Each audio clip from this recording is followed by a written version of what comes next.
سلام، سروشم. بازی مستر جک نسخه لندن رو میخوام بهتون معرفی کنم.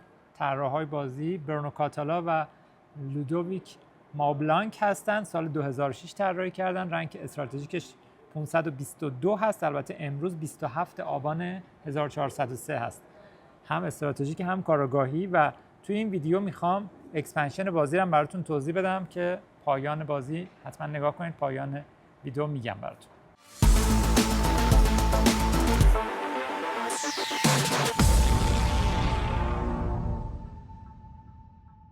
داستان بازی اینه که مستر جک قاتل میخواد از محله وایت چپل لندن فرار کنه و کارآگاه میخواد دستگیرش کنه. مستر جک پشت یکی از این 8 تا کاراکتری که توی محله هستن مخفی میشه و از محله فرار میکنه، ولی معلوم نیست پشت کدوم کاراکتر میخواد مخفی بشه. خب چیدمان و اجزای بازی رو ببینیم. زمین بازی که محله وایت چپل لندن هست و چیدمانش دقیقاً طبق این نقشه پیش‌فرض انجام میشه. مطابق با همین میچینید. برای همه بازی ها این چیدمان لازم هست، نیازی نیست حفظش کنید. و وقتی که چیدمان انجام شد بازی شروع میشه. حالا اجزای بازی به غیر از صفحه 8 تا کاراکتر هست که توی محله دارن در واقع تردد میکنن و چیدمان اولیه‌شون به همین صورته. چراغ‌گازی داریم از شماره 1 تا 4 که شماره دارن 1 2 3 و 4 که جاشون مشخصه. 2 تا چراغ‌گازی بدون شماره داریم. علاوه بر اینها 2 تا از خروجی های شهر رو استیشن پلیس بسته، یعنی اینجاها رو پلیس اومده قرار گرفته و بسته. 2 تا خروجی باز هم محله داره. دور شمار بازی که این علامت ساعت لندن هست که اینجا قرار گرفته.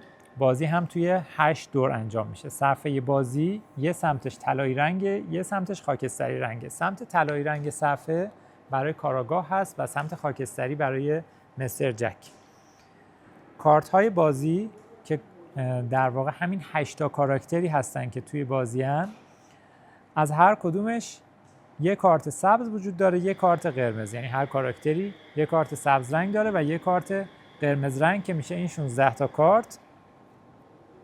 و این کارت دو رو که یه طرفش خاموشه تاریکه، یه طرفش روشنه.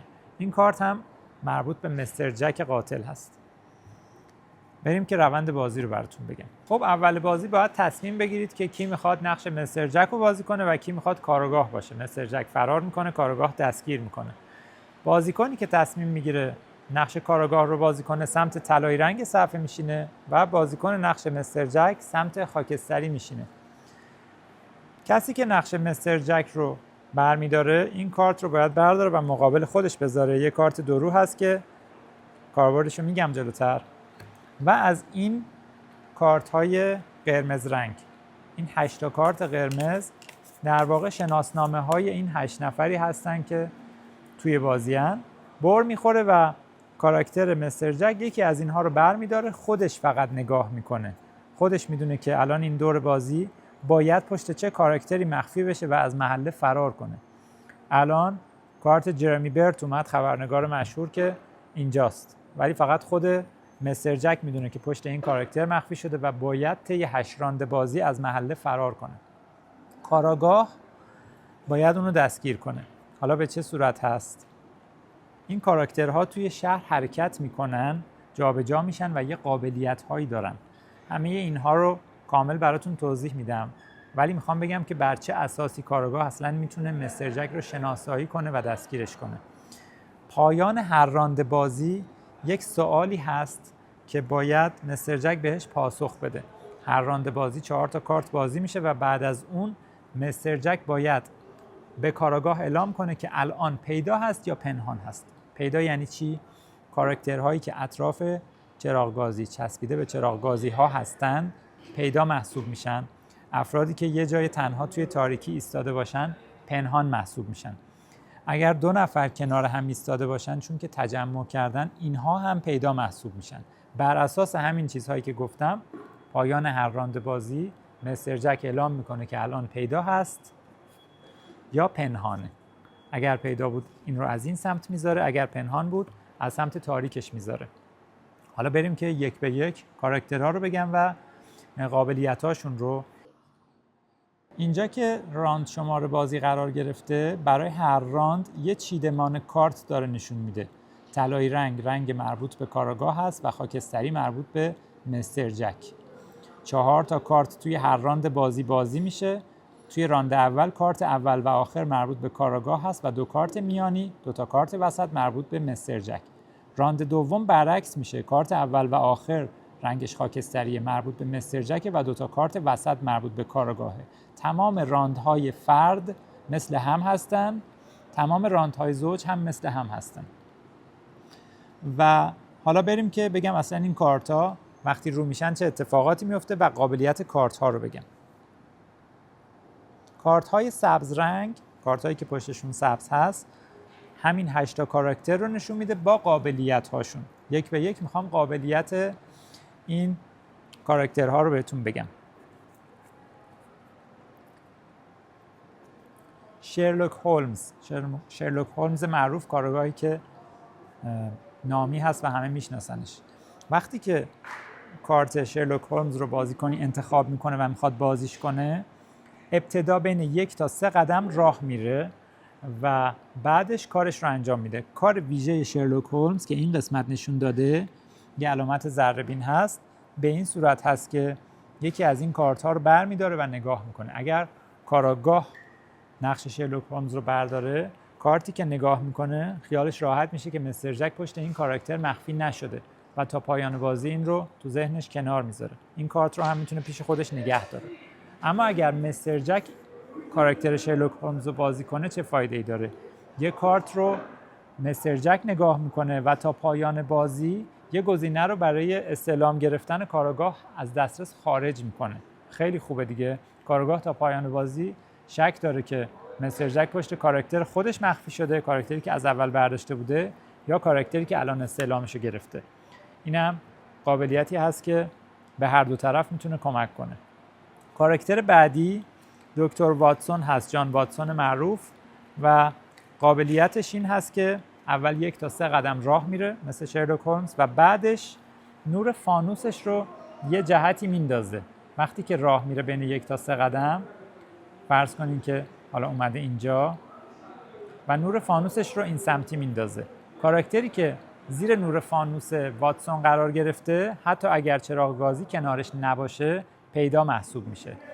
نور فانوس دکتر واتسون از موانع رد نمیشه، از ساختمون ها رد نمیشه، از چراغ گازی ها رد نمیشه، اما از افراد رد میشه. اگر اینجا باشه و به این صورت نور بندازه، هر ستای این افراد الان زیر نور هستن و پیدا هستن. این زیر نور قرار گرفتنه و آشکار شدنه چه فایده ای داره؟ برای پایان راند که قرار هست مستر جک به اون سوال جواب بده خیلی کمک کننده هست. باید اعلام کنه که پیدا هست اگر زیر نور باشه. و قابلیت دکتر واتسون راه رفتن و نور انداختنش دست خودشه. میتونه اول نور بندازه یا اول راه بره. راه رفتن همه کاراکترهایی که دارم بهتون میگم بین 1 تا 3 قدم، میتونه فقط 1 قدم راه بره، میتونه 2 قدم یا 3 قدم بره، ولی حتما باید راه رو بره. کاراکتر بعدی که میخوام بهتون معرفی کنم یه کاراگاه معروف به اسم اینسپکتر لسترید که اینجا هست، با رنگ آبی پررنگ داره نشون میده. بین 1 تا 3 قدم راه میره و قابلیت ویژه‌اش پشت صحنه نداریم. قابلیت ویژه اینسپکتر لسترید این هست که استیشن های پلیس رو عوض میکنه. یه جایی رو که پلیس بسته باز میکنه، یه جای دیگر رو میبنده. هر کدوم رو بخواد از اینجاها برمیداره و یه جای دیگه قرار میده. باز این که اول راه بره یا اول استیشن ها رو جابجا کنه دست خود بازیکن هست. این علامت هایی که نشون میده اول باید کدوم کار انجام بشه رو به صورت تصویری آخرش براتون توضیح میدم بعد که همه کاراکترها رو گفتم. کاراکتر بعدی سر ویلیام گول هست، پزشک معروف ملکه و پزشک دربار. یا بین 1 تا 3 قدم راه میره یا جای خودش رو با یه کاراکتر دیگه عوض میکنه. میتونه در جا تلپورت کنه و خودش رو با یه کاراکتر دیگه جاش رو عوض کنه. اینم قابلیت این که قابلیتش اجباری نیست، میتونه راه بره یا تلپورت رو انجام بده. میس استیلسی، خانم استیلسی، قابلیت ویژه‌اش اینه که از تو موانع رد میشه و همه کاراکترها بین 1 تا 3 قدم راه میرفتن، این خانم بین 1 تا 4 قدم میتونه راه بره و حالا اگر بخوام اینجا براتون مثال بزنم، میتونه 4 قدمش رو از توی باغ، ساختمون، چراغ‌گازی، از توی همه موانع میتونه عبور کنه. 1 2 3 و 4 قدم میتونه ماکسیموم راه بره. نمیتونه روی موانع توقف کنه ولی میتونه از توشون رد بشه. قابلیت ویژه‌اش باز هم اختیاری هست. سرجنت گودلی یه نگهبان محله هست و راه میره سوت میزنه، یا اول راه میره بعد سوت میزنه، یا اول سوت میزنه بعد راه میره. اتفاقی که میفته زمانی که سوت میزنه باید افراد به کمکش برن. چقدر؟ تا 3 قدم، یعنی دقیقاً 3 قدم. وقتی که 3 قدم باید به طرفش برن، میتونه این 3 قدم رو 1 نفر حرکت کنه، یعنی 1 نفر 3 قدم، یا 3 نفر مختلف حتی به سمتش بیان، یا 1 نفر 1 قدم و 1 نفر دیگه 2 قدم بهش نزدیک بشه. در مجموع باید افراد 3 قدم بهش نزدیک بشن تا بهش کمک کنن. دست خودش هست که اول سوت بزنه که افراد به سمتش بیان، بعد خودش جابجا بشه، یا اول خودش جابجا بشه یه سمتی بره که افراد رو به اون سمت بکشونه. کاراکتر بعدی جرمی برت، خبرنگار مشهور لندن هست که مسئول جابجا کردن دریچه‌های فاضلاب هست. یه دریچه بسته رو باز میکنه، یه جای دیگه که باز هست رو میبنده. اینم باز میتونه اول راه بره بعد جابجا کنه یا برعکس، فرقی نمیکنه. و جان اسمیت با رنگ زرد مسئول خاموش و روشن کردن چراغ‌های گازی هست. بین 1 تا 3 قدم راه میره، یکی از چراغ‌های روشن رو خاموش میکنه، یه جایی که خاموش هست رو روشن میکنه. باز این که اول راه بره یا برعکس فرقی نمیکنه. هر 8 تا کاراکتر رو گفتم. تمام این قابلیت‌هایی که بهتون گفتم توی این اشخاص در قالب علامت‌های مشخص شدن که 4 مدل مختلف هستن. یا به این صورتن فلش 2 طرفه که به این معنی هست که بازیکن میتونه اول راه بره بعد قابلیت ویژه‌ش رو انجام بده، یا برعکس، یعنی تفاوتی نداره، دست خود بازیکن هست. یا به این صورت هست که 2 تا دایره با همدیگه فصل مشترک دارن، یعنی اینکه قابلیت ویژه این بازیکن اختیاری هست و در حین حرکتش انجام میشه. اینهایی که فلش 1 طرفه دارن فقط از سمت چپ به راست فلش زده، یعنی حتما باید اول راه برن و بعد قابلیت ویژه‌شون انجام میشه. راه رفتن اول اجباری هست.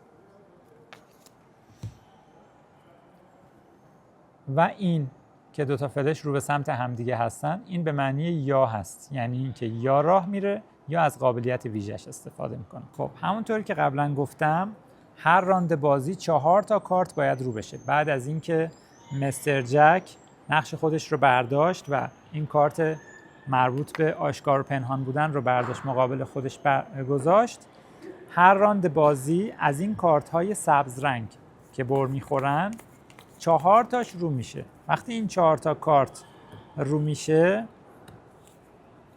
حالا طبق اون ترتیبی که اینجا نشون داده، طلایی، خاکستری، خاکستری، طلایی، اول کاراکتر کاراگاه یکی از این کارت ها رو انتخاب میکنه، قابلیت ویژه‌اش رو انجام میده، راه میره قابلیتش رو انجام میده، مثلا کاراگاه برمیداره کارش رو که انجام داد، بعد 2 تا کارت بعدی رو مستر جک انتخاب میکنه. مستر جک از بین این 3 تا 2 تاش رو انتخاب میکنه، یکی یکی کارهاشون رو انجام میده و دوباره نوبت کاراگاه میشه که آخرین کارت رو برداره، راه بره و کارش رو انجام بده. وقتی که یک راند بازی به این صورت بازی شد، حالا باید مستر جک به اون سوال جواب بده. اگر آشکار هست، یعنی زیر چراغ گازی ایستاده یا کنار فرد دیگه ایستاده، این رو از سمت روشنش میذاره. اگر یه جای دور تنها ایستاده باشه، زیر چراغ هم نباشه، علامت پنهان رو میذاره. دقت داشته باشید که نور واتسون اگر روی هر فردی بیفته، اون فرد آشکار محسوب میشه. پایان راند اول بعد از اینکه به این سوال پاسخ داده شد، این دور شمار بازی میاد بالا، وارد دور دوم بازی میشیم. پایان دور اول چراغ گازی شماره 1 خاموش میشه و از بازی خارج میشه. پایان دور دوم چراغ شماره 2 و چراغ‌های شماره 3 و 4 تا پایان راند 4 حذف میشن. هرچی شهر تاریک‌تر باشه، یک کمی فضا مناسب‌تر میشه برای فرار کردن مستر جک. چرا؟ به خاطر اینکه مستر جک هر راندی که میخواد از محل خارج بشه، باید راند قبلش هویتش پنهان بوده باشه. اگر مستر جک یه راندی هویتش پنهان بود، راند بعدی میتونه با هویت پنهان از یکی از این خروجی های باز محله از محله خارج بشه. خب راند دوم چه اتفاقی میفته؟ 4 تا کارت سبز هنوز باقی مانده. این 4 تا کارت سبز رو میشن و این بار اول مستر جک 2 تا کارت کاراگاه و کارت آخر دوباره مستر جک انتخاب میکنن، کارهاشون رو انجام میدن و بعد پایان راند دوم دوباره اون سوال رو مستر جک پاسخ میده. اگر پنهان باشه به این صورت، اگر پیدا باشه به این صورت کارتش رو قرار میده. مستر جک تا پایان راند هشتم باید از محله فرار کنه و کارگاه باید دستگیرش کنه. در صورتی که کارگاه نتونه دستگیرش کنه مستر جک برنده میشه. در صورتی هم که فرار کنه بازم برنده میشه. کارگاه فقط در یک صورت بازی رو میبره، اون هم در این صورت که کاراکتر مستر جک رو پیدا کنه، خودش رو با یک کاراکتر دیگه به اون کاراکتر برسونه و توی اون موقعیت قرار بگیره. یعنی مهرش رو روی سر اون مهره بذاره و بگه که من دستگیرت کردم. اگر درست دستگیر کرده باشه بازی رو میبره، اما اگر شخص اشتباهی رو دستگیر کنه در جا بازی رو میبازه. نکته دیگه که باید بهتون بگم تردد کردن از طریق چاه‌های فاضلاب هست. هر بازیکنی در طی حرکتش میتونه وارد شبکه فاضلاب بشه و از هر دریچه بازی تو بره، از یه دریچه باز دیگه بیرون بیاد. مثال براتون بزنم. فرض کنید که این اینجا ایستاده، میخواد سه حرکتش رو بره. میاد روی دریچه میسته، از این دریچه تو میره، از هر دریچه باز دیگه بیرون میاد، 2 حرکت، حرکت سوم میتونه ادامه بده. هر بازیکنی میتونه روی دریچه های باز فاضلاب بیسته، میتونه از دریچه بیرون بیاد اونجا بیسته، حتی میتونه روی دریچه های بسته بیستید و کارش رو انجام بدید. حتی جایی که شما روی دریچه ایستاده باشید، اگر جرمی برت خبرنگار بخواد یکی از درپوش‌های فاضلاب جابجا کنه میتونه زیر پای شما رو ببنده. بازیکن‌ها در طی حرکت کردنشون میتونن از موقعیت مهره‌های دیگه رد بشن. یعنی چی؟ یعنی اگر این اینجا باشه این میتونه بگه 1 حرکت، 2 حرکت، 3 حرکت، از اون موقعیت میتونه عبور کنه، اما نمیتونه رو سرش بیسته. تنها حالتی که 2 تا مهره رو سر هم میتونن قرار بگیرن این هست که کاراگاه بخواد مستر جک رو دستگیر کنه که باید روی اون مهره قرار بگیره و دستگیرش کنه. آخرین نکته‌ای که میخوام بگم و بعدش وارد اکسپنشن بشیم اینه که پایان هر راند بازی که مستر جک به اون سوال جواب میده که پنهان هست یا آشکاره، با این کارت جواب میده، کاراگاه اطلاعاتی که به دست میاره رو میتونه اینجا به نمایش بذاره. به چه صورت؟ این توکن ها همشون 2 رو هستن، یک روشون رنگیه، یک روشون سیاه سفیده. هر بازیکنی هر توکنی که کاراگاه مطمئن میشه که بیگناه هست اون رو به سمت سیاه سفیدش تغییر میده. یعنی رنگی ها میشن مظنون، سیاه سفیدش میشه بیگناه. بنابراین میتونه با این کار خودش رو در واقع مشخص و راحت تر بکنه و در ادامه بتونه مستر جک رو دستگیر کنه. بریم برای اکسپنشن بازی. توی اکسپنشن یه سری چیز اضافه میشه به بازی. خب توی اکسپنشن بازی 6 تا کاراکتر به بازی اضافه میشه که این 6 تا کاراکتر همشون کارت‌های سبز و قرمزشون رو دارن. تک تک کاراکترها رو و قابلیت‌هاشون رو بهتون معرفی میکنم و روال بازی رو هم کامل براتون توضیح میدم. توی حالت اکسپنشن 4 تا کاراکتر از بازی اصلی به صورت پیش‌فرض هستن. یعنی این 4 نفر، جان اسمیت که مسئول چراغ گازیا بود، جرمی برت خبرنگار، اینسپکتر لستریت کاراگاه معروف و شرلوک هولمز، این 4 تا ثابت هستن و البته اینجاها قرار نمیگیرن. این مال بازی قبلیه. این 4 تا کاراکتر هستن به اضافه 6 تا کاراکتری که اضافه میشن و 4 تا کاراکتر دیگه‌ای که از قبل توی بازی بودن. یعنی این 4 تا جدا از این 10 تا کاراکتری که باقی میمونه باید بازیکن‌ها انتخاب کنن و به بازی اضافه کنن. یعنی 4 تا رو داریم، 4 تا هم بازیکن‌ها انتخاب میکنن. به چه صورت؟ تمام این 10 تا کاراکتر کارت‌های قرمز مرتبط با اینها جدا گذاشته میشه و کارت‌های سبزش هم جدا.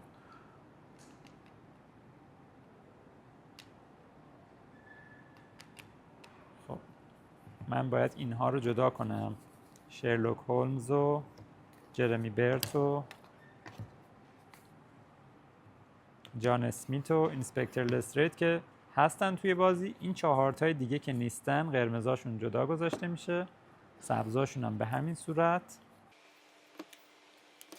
اینا اونایی هستن که تو بازی هستن، اونایی که نیستن رو جدا گذاشتم. حالا تمام کارت های سبز بازیکن هایی که از دور اول بازی از حالت پیش‌فرض کنار گذاشته میشن به اضافه 6 تا کاراکتر جدید بازی، کارت های سبزشون که میشه مجموعاً 10 تا بر زده میشه و به هر بازیکن 5 تا کارت داده میشه. از این 10 تا 5 تا یه بازیکن، 5 تا هم یه بازیکن دیگه دریافت میکنن و از این 5 تا هر بازیکنی اجازه داره 2 تاش رو انتخاب کنه. 2 تا رو یه بازیکن، 2 تا رو یه بازیکن دیگه انتخاب میکنن، جدا میکنن و اونایی که نمیخوان رو میذارن کنار. فرض کنیم این 2 تا و این 2 تا انتخاب شده، الان شد 4 تا. با 4 تای خود پیش‌فرض بازی میشه 8 تا کاراکتر که برای حالت اکسپنشن استفاده میشن. وقتی که این کاراکترها انتخاب شدن، بقیه بازی تقریبا شبیه بازی پیش‌فرض هست، بازی اصلی هست و به این صورت که فقط جایگذاری مهره ها فرق میکنه. خود بازیکن ها تصمیم میگیرن که این مهره ها کجای شهر باشن اول بازی. خب همه این 8 تا کارت جدیده بر میخوره، 4 تاش رو میشه. 4 تایی که رو میشه برای دور اول طبق همین چیزی که کارت بازی میشده، اول کاراگاه یکی از کاراکترها رو انتخاب میکنه و جاش رو توی شهر مشخص میکنه، کجاها میتونه بذاره. هر جایی توی این 6 ضلعیای این رنگی میتونه قرار بده، فقط روی موانع و روی دریچه ها نباید قرار بده، روی 6 ضلعیای خالی هر جای دوستاش قرار میده. بعد 2 تا پشت سر هم مستر جک، بازیکنی که نقش مستر جک رو میخواد بازی کنه، 2 تا مهر مشخص میکنه، جاهاشون رو تعیین میکنه و بعدش هم دوباره کاراگاه و بعد 4 تا کارت دیگه طبق راند دوم رو میشه و اول مستر جک، بعد 2 تا پشت سر هم کاراگاه و دوباره مستر جک. همه 8 تا مهره که قرار گرفت دوباره همه کارت سبزا بر میخوره و اینجا جدا قرار داده میشه. حالا نقش مستر جک یه کارت از این قرمزا میکشه، خودش فقط میدونه پشت کدوم کاراکتر مخفی شده و میخواد از محل فرار کنه و ادامه جریان بازی مثل قبل هست. فقط الان باید بهتون کار این 6 تا کاراکتر جدید بازی رو بگم، معرفیشون میکنم و قابلیت‌هاشون رو بهتون میگم. خب کاراکتر مادام توی اکسپنشن اضافه شده. مادام خیلی ظاهر شیک و ترتمیز و سانتیمانتالی داره و از تو شبکه‌های فاضلاب تردد نمی‌کنه. قابلیتش در حین حرکتش هست، یعنی نمیتونه بره پایین بیاد بالا، فقط روی سطح زمین حرکت میکنه و بین 1 تا 6 خونه میتونه جابجا بشه.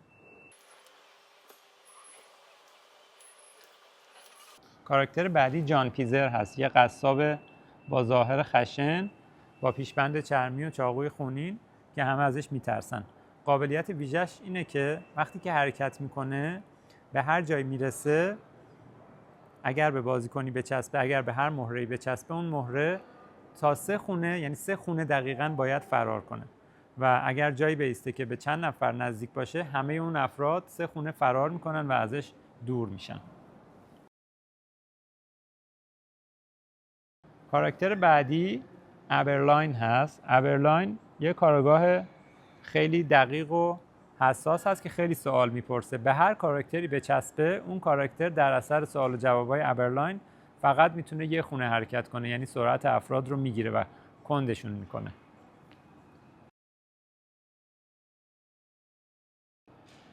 ابرلاین 1 تا 3 خونه رو جابجا میشه و بعد قابلیتش رو انجام میده. کاراکتر بعدی جوزف لین هست. جوزف لین قابلیتش این هست که بین 1 تا 3 خونه جابجا میشه و این مانع رو یه جا قرار میده. این مانع رو بین 2 تا از این خونه ها قرار میده. نمیتونه به چراغ گازی بچسبونه، باید بین 2 تا خونه باز قرار بده و تردد افراد رو سخت میکنه.